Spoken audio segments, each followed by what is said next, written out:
Welcome to Ancient Echoes, Coins and Culture of the Ancients, the channel that takes you on a captivating journey through the intricate tapestry of history, numismatics, and the rich cultural heritage of civilizations long past. I'm your host, and together we'll dive deep into the fascinating world of ancient coins. Those small, metallic windows into the past that reveal stories of empires, trade, artistry, and the essence of societies that once flourished. Join me as we uncover the secrets behind these small but powerful artefacts, exploring the tales they tell about economies, politics, art, and the daily lives of our predecessors. We'll venture into the remarkable cultures that minted these coins, decoding symbols, inscriptions, and designs that carry the echoes of distant eras. So, whether you're a seasoned numismatist, a history enthusiast, or someone eager just to discover the hidden gems of antiquity, Ancient Echoes is your gateway to the enthralling world of coins and culture from ages gone by. In today's episode, we'll be looking at local religion in the Roman Empire and worshipping the gods. Rome's monumental temples inevitably attract much attention, not only due to their architectural grandeur, but also their central role in elite performative religion. Nevertheless, for the majority of the people living in the city's neighbourhoods, religion played an equally important role, but in a different manner. For an example, guardian spirits were venerated in people's homes, and local communities were involved in celebrating specific plebeian festivals, which helped to integrate and involve the neighbourhoods within the wide religious practices of the city. Originating in the 6th century BC, the Compitalia was a midwinter festival aimed at the lower classes.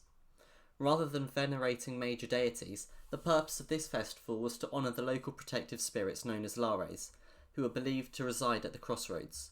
Small street shrines at these locations were used for the presentation of honey cakes and other offerings by each family in the local community. The event also involved games and various other entertainment led by officials, some of whom were slaves. By the later 1st century BC, one historian wrote of these slaves that during these festival days, they took off every symbol of their servitude, so that by this act of humanity, they become better disposed to their masters and bear the sorrow of their fate less heavily. And this excerpt was from Dionysius of Halicarnassus, Roman Antiquities 4.14.2-4. Following a period of decline in the late Republic, during which the festival had been repressed, Augustus shrewdly revived the festival as part of his wider political and administrative reforms, which in 7 BC involved the recognition of 14 districts within the city. The Compitalia was revived, giving the humbler people of Rome a stake in the new regime, and was now used as a platform to celebrate the Lares Augusti, the divine guardian spirits of the emperor. Shrines from the Augustan era took several forms. Some resembled scaled-down versions of temples, and were used to contain statuettes of the lares, personally donated by Augustus to each neighbourhood. One such example was discovered from the Vicus Compiti Achilli, a neighbourhood near to the Colosseum. Although fragmentary, the monument stood approximately 6 metres tall and featured columns set on a small podium supporting a pedimented roof. By contrast, an example from the Vicus Sandalarius, located on the Equestrian Hill, is in the form of a small stone altar, complete with depictions of the imperial family and the divine spirits of the emperor.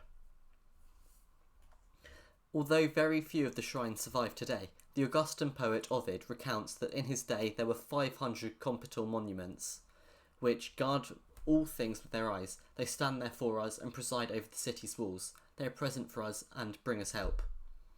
And that is an excerpt from Ovid's Fasti.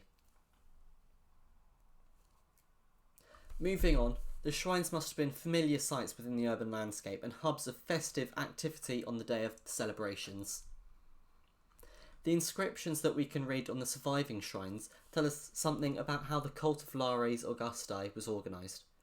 Rather than direct involvement by elite priests, the neighbourhoods were allowed to choose 4 officers, magistri vici, who, in addition to various local civic duties, were in charge of the festival, performed sacrifices, and were responsible for the maintenance of the shrines.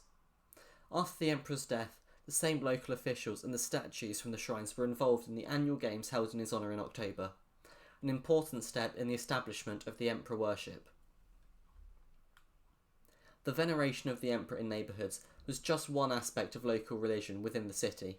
In people's homes, for example, numerous spirits relating to domestic life and the cult of the dead were recognised, and each household had its own guardian spirits, as did also each male and female citizen. A relatively wealthy family home would typically contain a cabinet-like shrine known as a lararium to house the household gods, the penates, also often referred to as the spirits of the pantry, and the spirits of the ancestors, lares. For well-preserved examples, we can look outside Rome to Pompeii, where many survive. In the house of Menander, for example, there is a prominent lararium in the central atrium or hallway, visible to any visitor or inhabitant entering the house. Reminiscent of a small temple, the shrine was decorated with painted plaster, which in those times was known as stucco, and was comprised of a raised rectangular platform with a single column supporting a triangular roof. This small structure might have been used to house statuettes of the household gods, possibly accompanied by flowers, cakes, lamps, and even incense. Further within the house, the internal courtyard garden featured a small, colourful painted niche set into the wall, complete with 4 small figurines that most likely represented the ancestors of the owners of the house.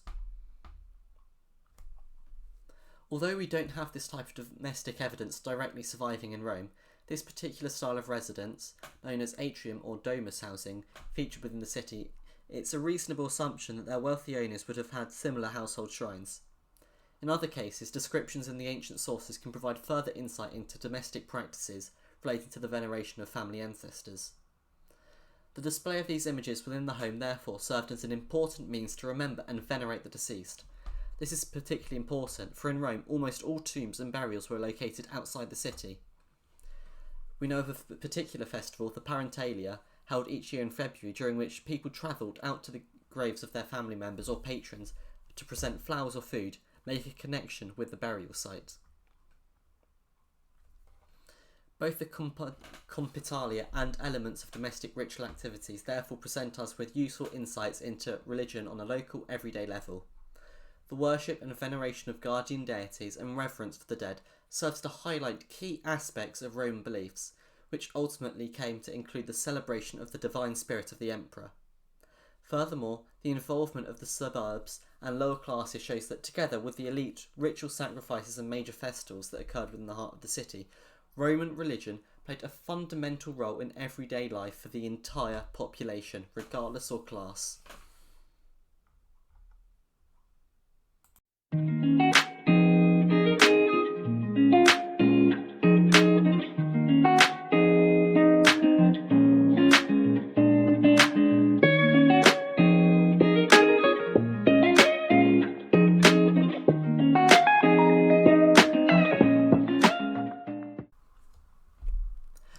As we come to the end of this episode of Ancient Echoes, Coins and Culture of the Ancients, I want to thank you for joining me on this exploration of the past through the lens of numismatics.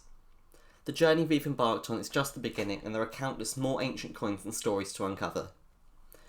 If you've enjoyed this episode and want to continue delving into the captivating tales of ancient civilizations, be sure to subscribe to our channel so you never miss an episode. Until next time, I'm reminding you that the echoes of the past are still all around us, waiting to be heard.